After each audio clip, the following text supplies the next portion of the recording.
Assalamu alaikum everyone, welcome to Muslim Teens Deen and everything in between with your host Aliyah. Today I am joined with some amazing guests, Sister Amira and Sister Halima. Jazakallah khair so much for joining me today. Wayakum. Yeah, and so do you guys mind giving a brief introduction for who you are, what you do, and what Amali even is? Yeah, my name is Amira and this is Halima. We are the co-founders of Emily. Emily is a mental health organization focused on bringing services and resources specific to the Muslim community. In general, the main thing is normalizing talking about mental health and then providing the services and making it normalized to then access those services. So we got a lot of training in what mental health looks like in the West, whereas it's not specific to our community. So we've kind of taken that and readjusted it to make it more relevant, and combining Islam, like spirituality, physical, mental health, that holistic approach, and bringing it to the community. Mm-hmm. Yeah, I think that's so important because as Muslims, we want support from a Muslim because they understand who we are and our values, a lot of it. So it's so great what you guys are doing. But before we do actually jump into the actual interview, I like to do some icebreaker rapid fire so you guys can both go answer the question very what your most current answer is pretty much. So we'll start. So favorite TV show? Mine is The Office, always and forever. Ooh. I guess I'll just put, what is it, Gilmore Girls? I guess it's Gilmore Girls. Gilmore Girls. Sorry, I'm basic. Favorite movie? Pride and Prejudice. Oh, I like Pride and Prejudice too, but I'll say my all-time favorite is Inception. I think it's really cool. Cool. I haven't heard of those, but recent purchase. Favorite recent purchase? Oh. I always Me? I bought a whole setup for doing things at home virtually. So I got one of those stands for the laptop that goes up higher and it turns, and a little ring light so that way things run smoother. Right, yeah. I recently just bought a nice leather bag that will fit my laptop and a book. For me, it's really important just to have something that fits everything I want to carry around. Yeah. So I'm excited. That's cool. And something that you don't understand. Oh, it's a big one. Yeah. He was thinking. I know, I am thinking, because there's so many things I don't understand.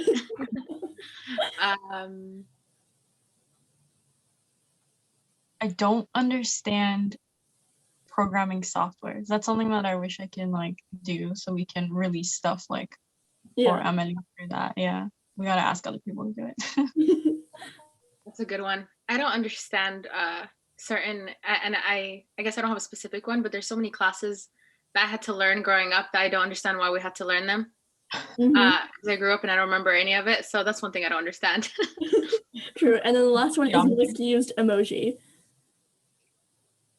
Oh, I'm full-on millennial. It's that crying, laughing emoji. Get made fun of all the time for using it. Isn't that everyone's? Yeah. My younger sister makes fun of me. She's like, oh, only old people use that. Oh, really? Oh, really? I didn't know that. I've been using the heart one most recently, and even if I'm trying to be I'm I need to be nicer, let me end this with a heart. So I do that sometimes. That's a good way. That's a good way to do it. So we'll jump right into the interview questions. So what made you guys decide that you wanted to pursue a career in mental health initially and study it and go to university for that? You want to go first? Sure, I'll go first. Okay. You want to go first? No, okay. No, you go. We always have this issue every time we do interviews together. We don't know who's going to go first. I actually was, at first my family wanted me to do pharmacy, and then I was like, I don't want to do this. I'm not into it.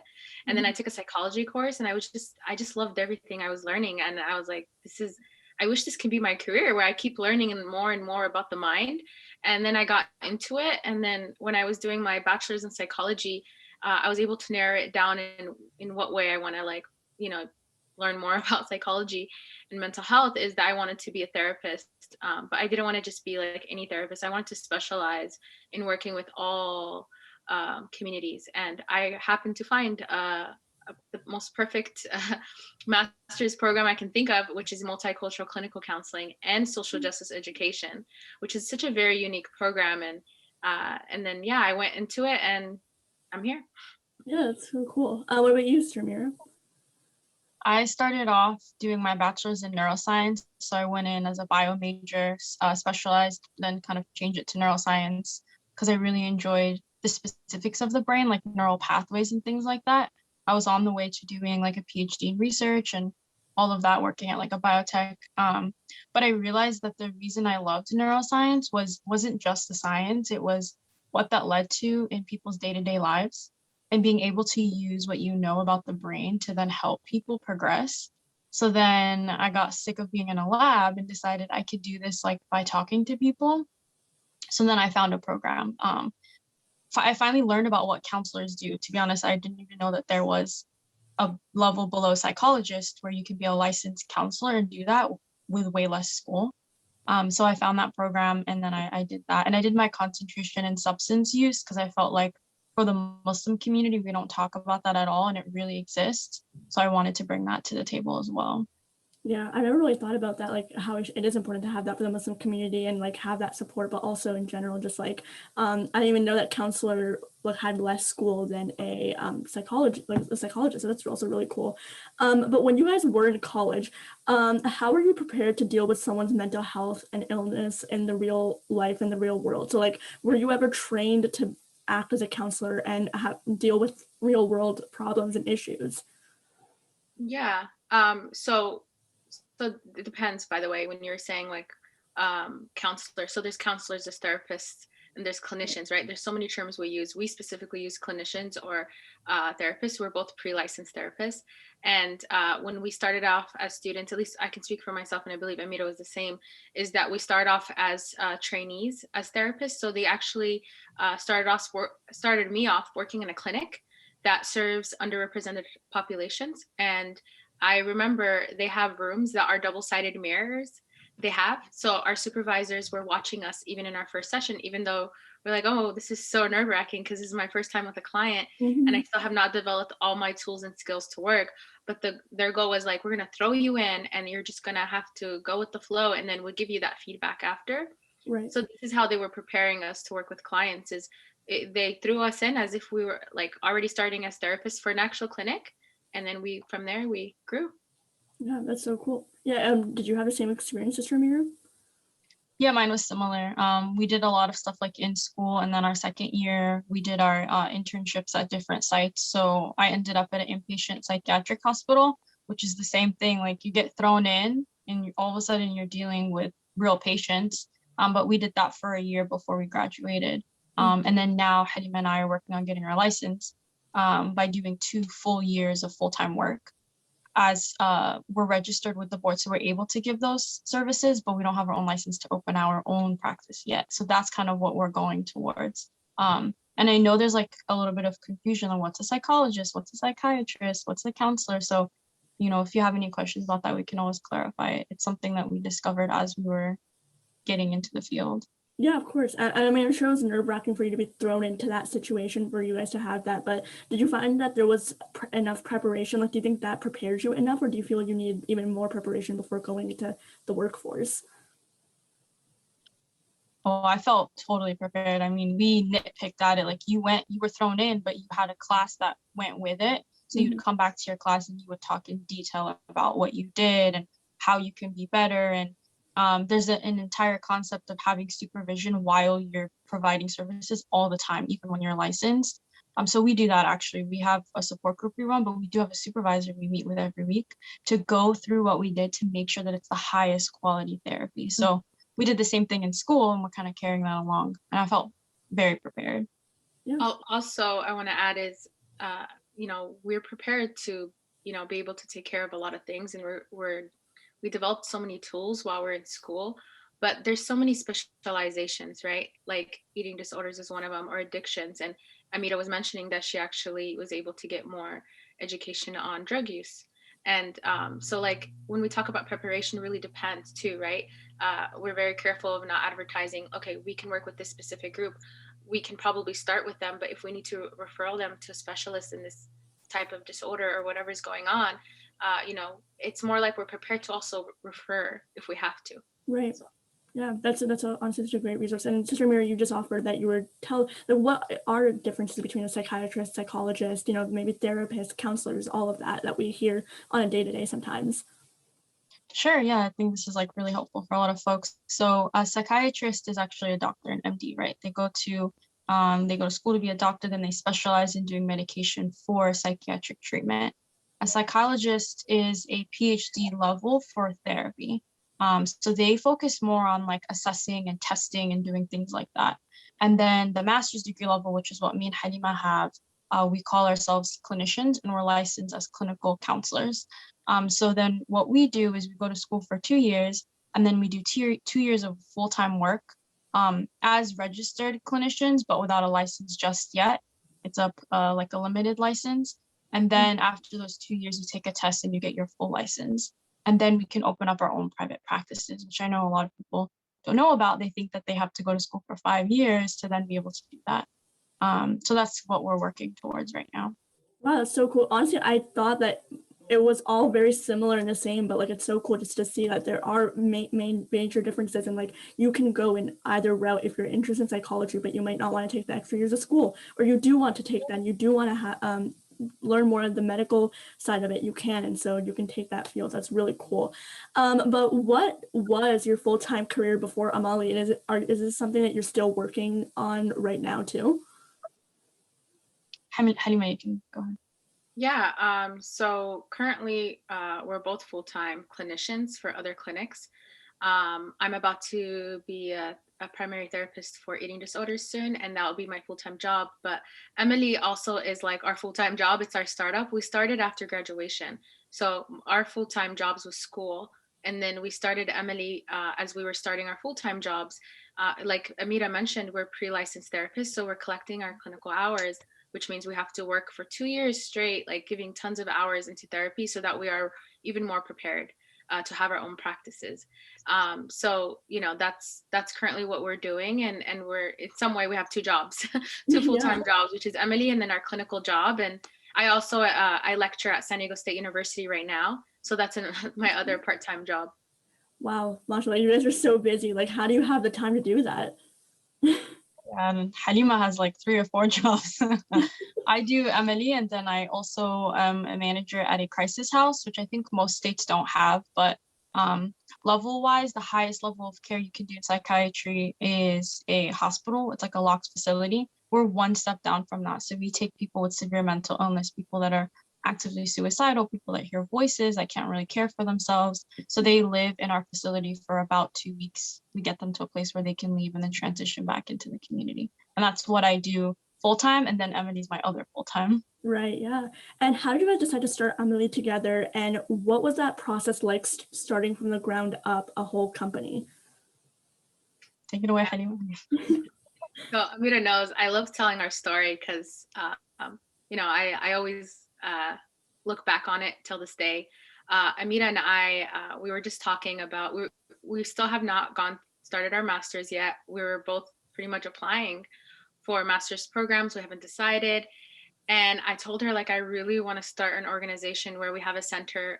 We want to be, we're right now virtual and we're open to all locations in California, but we want a center in San Diego because San Diego, it's so hard to find a Muslim therapist. And if there is like 1 or 2, obviously one of the things that you want to look into is a therapist that works for you. It's not just like, okay, they're Muslim. It's more than that, right? Mm-hmm. Not just that they're Muslim. Can they serve you in what you need? And so me and Amira were thinking, like, we should just start our own. Let's go to school, come back and start Emily. We didn't figure out what we wanted to name it. It took us 2 years, I'll tell you that. But so me and her used to meet up in a cafe before she was heading to New York, because she did her master's in New York and I was doing mine in San Diego.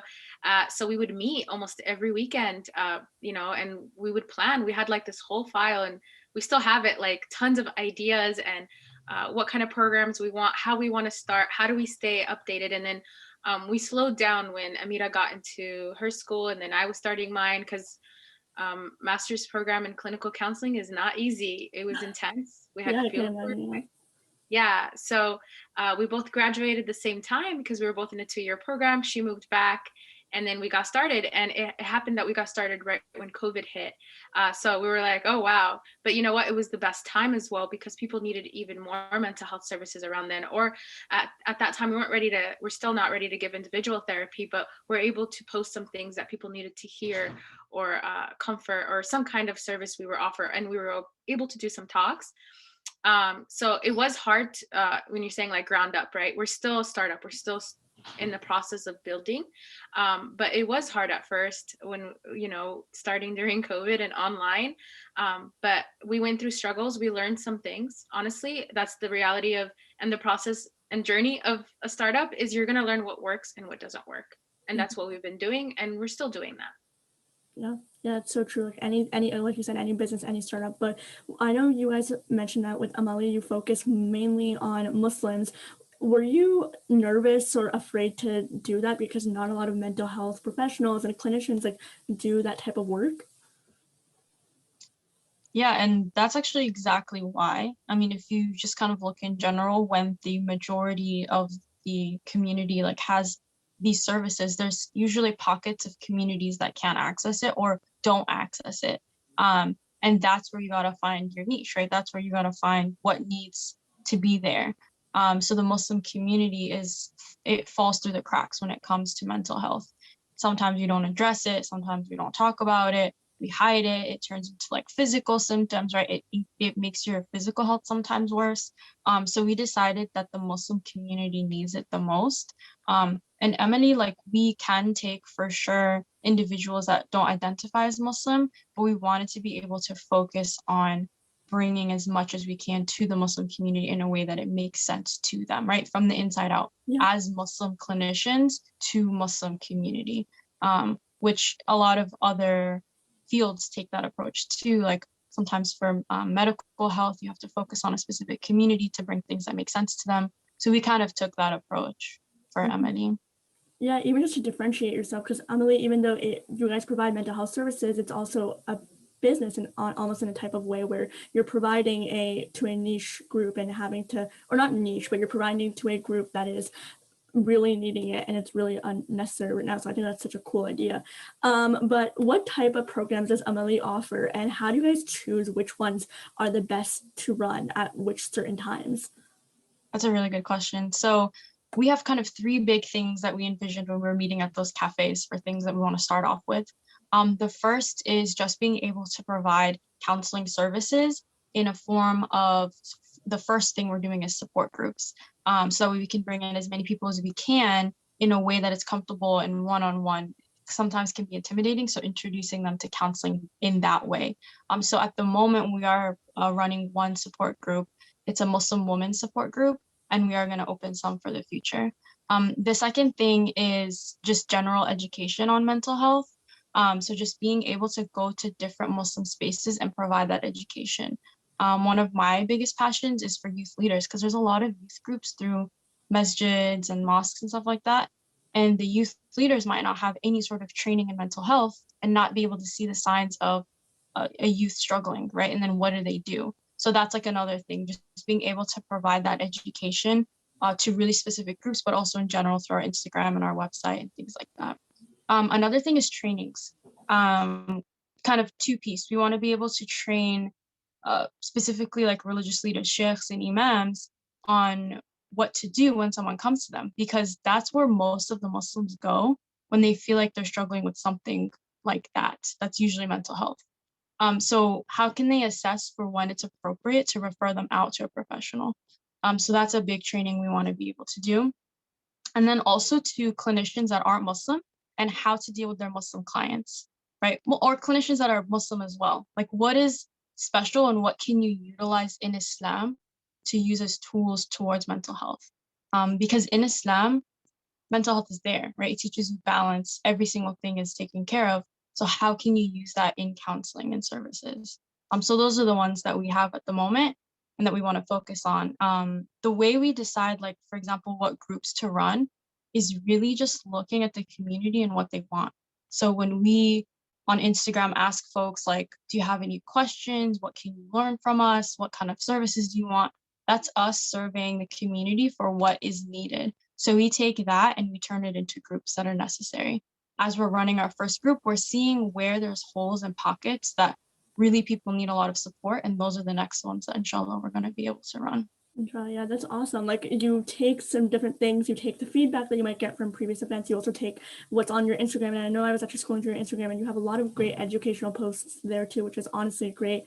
But it's so cool that you guys take different aspects of things and put it all together to understand what it is. And even the teaching the sheikhs and imams, like I never realized the importance of that, because that's true. Like a lot of people do go to them for help, and if they don't have, because like not everyone has a general understanding of psychology, so it's important that people know that. So I think that's awesome that you guys are doing that. But you mentioned initially that Amali takes a holistic approach for mental health. What does it mean to take a holistic approach? Yeah, so for us, our mission statement is bringing a holistic approach where it's physical, mental, and spiritual. It's kind of what I mentioned before, where Islam itself is all about balance and balancing different parts of your life. And it really addresses mental health a lot, right? Yeah. Anytime someone was struggling with anything, they would go to the Prophet ﷺ and ask him, and he would approach it in a mental health way because he knows what's really going on in their heart. So we kind of take that approach in that every single thing really affects you when there's no balance in life. Your physical health is super important. Your mental health, right, is super important. Your spiritual health is really important. And it can all be used as tools to progress you in life. We also kind of, we say that because the Muslim community is oppressed in specific ways in the community, right? Like you deal with really specific traumas or really specific microaggressions, people like treating you a specific way from when you're really young. And that is also really important to address. So when we say holistic, we mean like literally everything is really important to talk about.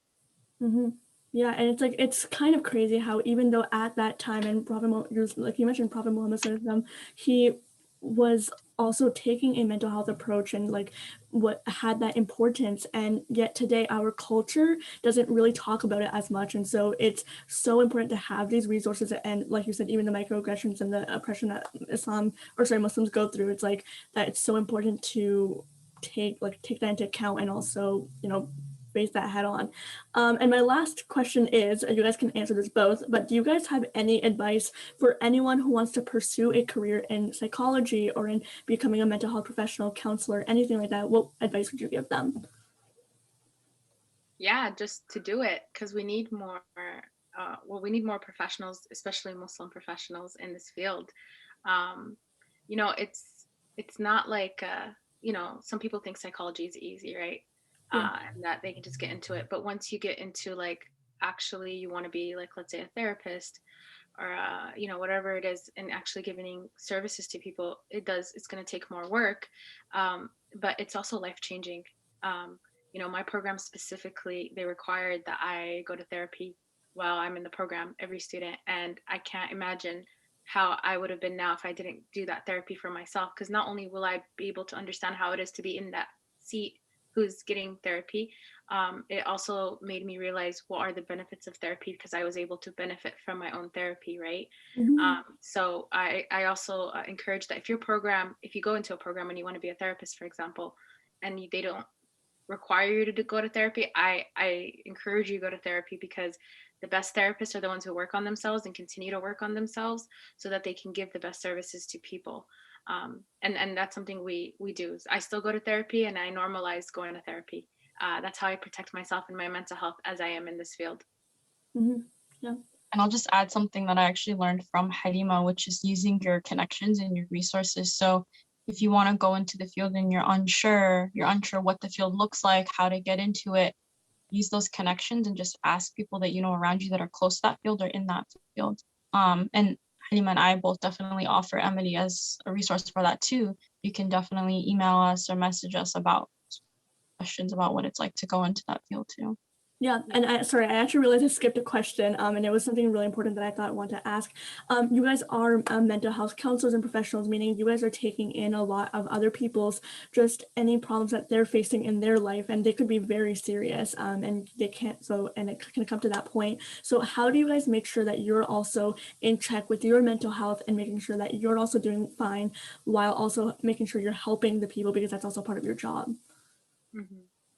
And like I mentioned, like I still go to therapy and I check in, like maybe not as often as before when I was in, getting into it, but it's always good to check in and see how you're feeling because, we're human and we might also get triggered in therapy. Yeah. Also, when I started working with specifically PTSD clients, post-traumatic stress disorder, from war victims, I realized I was hearing things that were very hard for me to hear because they were in detail. And then I had to I went to my mentor and they reminded me like when you're done with sessions that are very heavy, do some way in cleansing yourself, like even if it's taking a shower and listening to something that is more comfort and turning off your phone electronics and focus on your mind and getting yourself back into reality, because sometimes that can affect us when we're in there and we're listening to horror stories Yeah. sometimes. So that's one of the things we learned is how to self-care before bed or after a session, or even like if this specific person is always went through a lot, you want to prepare yourself before, just so that I also can take care of the client. Is taking care of myself takes care of the client as well. Exactly. Yeah. Yeah, that's honestly great because I know like even just hearing things sometimes myself, like if I see something on the internet, so it can be a lot. So I couldn't even imagine like how you take that, on a day-to-day as your full-time job. So the fact that they also train you for that is really great. But Jazakallah so much for joining me today. Like I had so much fun just talking to you guys about this and learning more about psychology. Like I just learned so much right now. But where can everyone find you guys if they want your services or want to be part of your programs? Where can they do that? That's a great question. So we have a website called amally.org, AMALY.org. Everything is on there that you can message us. You can look at all the services we have. We also have an Instagram. It's at amally.mindset. So there's, like you said, there's like a lot of content on there that could be really helpful. And some services too, like you can click on links and go to directories. And then we have a Facebook page. It's at amally.mh. So you can also go to the Facebook and look at us there. I think we have a Twitter, right, Halima? Yeah, but that one's not active. Let's not make them go on there and not see anything. I was gonna also add that if anyone who's watching this and is interested in a support group, we have a few support groups under services that are on, you can join a wait list. So what we're doing with those is if we get enough people that want it, like a good 5-6 people who really want to, we have some options. We have grief support. For example, if someone is grieving and they need support services, go ahead and join our wait list because you might contribute to that number that may encourage us to open that group up soon for you. So just wanted to add that in. Yeah. Yeah, that's important. Yeah, make sure you guys do that. All of their links will also be in the description box along with SunnahCamps. Make sure you guys check them out. And just, again, Jazakallah so much for joining me today. And inshallah, we will see you guys all next Thursday. Assalamu alaikum. Walaikum assalam.